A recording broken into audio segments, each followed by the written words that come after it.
have been just over 3.5 trillion pictures taken since the first one in 1827. Most people take this for granted, but there's a lot of behind-the-scene action that goes into photography. I have personal experience with this because I am a photographer and have been through the whole process. Today I'm going to talk about education requirements for photography, job outlook, and venues and equipment. Now let's look at our first main point of education requirements. First I want to talk about a degree. A degree is not required to be a photographer, but it helps when finding potential clients. Through personal experience, I know that Central Community College has a great photography program. Once you've completed all the credits, you will receive an Associates of Applied Science degree in Media Arts with a specialty in photography. According to cccneb.edu, you must complete 62 to 63 requirements to receive a degree.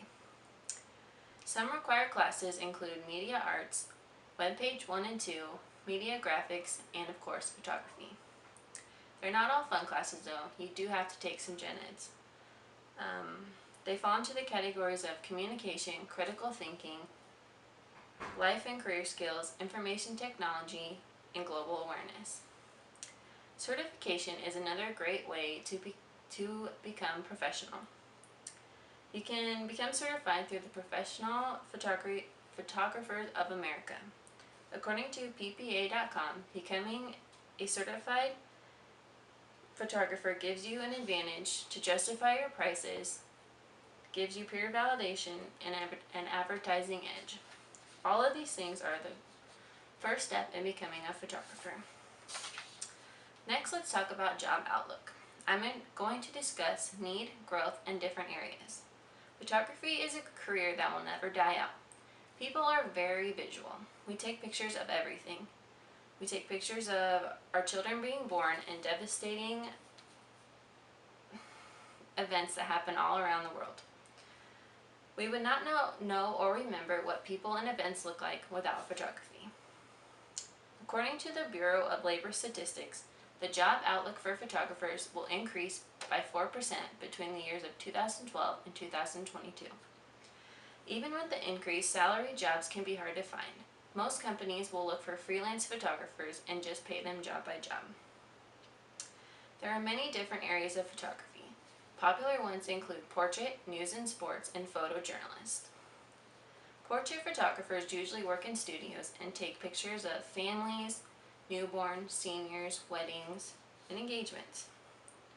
News and sports photographers usually work out in the world and take pictures of news and sports events that are happening. Photojournalists are similar to news and sports, as they take pictures around the world, but put them into stories that can touch our hearts and emotions in different ways. With all the different areas of photography, there's also many different venues and equipment that need to be used. When doing an outdoor event, you'll need a high shutter speed lens, glare-reducing equipment, and you'll want to do the event in morning or late in the evening when the sun is not highest in the sky.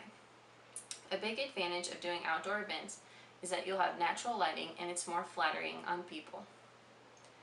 When doing an indoor event, you'll need lighting, some props and backgrounds, and a low shutter speed lens.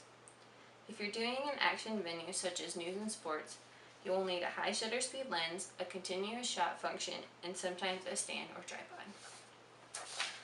All in all, photography is very important to our society and culture. It gives us art and news and helps us cherish our memories.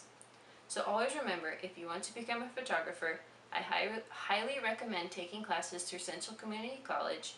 The job outlook for photography is on the rise, and venue and equipment go hand in hand and are always important. So the next time you get your pictures taken, remember there's a lot more that goes into it than you think.